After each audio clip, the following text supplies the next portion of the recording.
ನೋಡಿ, ದೇಶದಲ್ಲಿ ಎಲ್ಲದಕ್ಕೂ ಒಂದೊಂದು ಕಾಲ.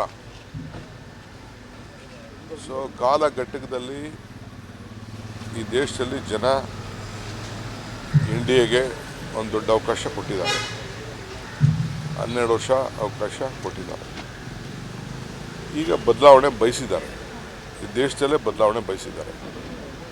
ಆ ರೀತಿ ಸ್ಟೇಜ್ ಮೇಲೆ ಸ್ಟೇಜು ಬದಲಾವಣೆ ಆಗ್ತಾಯಿದೆ.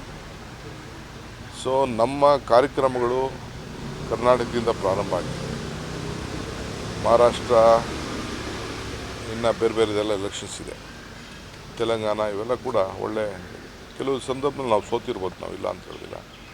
ಆದರೆ ಜನಕ್ಕೆ ಇವತ್ತು ಬದಲಾವಣೆ ಬಯಸಿದ್ದಾರೆ. ಇಡೀ ದೇಶದಲ್ಲಿ ಬದಲಾವಣೆ ಬಯಸಿದ್ದಾರೆ. ಅದ್ರ ಪೂರ್ವಕವಾಗಿ ಇದಾಗ್ತಾಯಿದೆ. ನಾನು ದೇಶದ ಎಲ್ಲ ಮತದಾರರಿಗೆ ಈ ಸಂದರ್ಭದಲ್ಲಿ ಅಭಿನಂದಿಸ್ತೇವೆ. ಅವ್ರಿಗೆ ಏನು ನಾವು ಮಾತು ಕೊಟ್ಟಿದ್ದೇವೆ ಆ ಮಾತನ್ನು ಉಳಿಸ್ಕೊಳ್ತೇವೆ.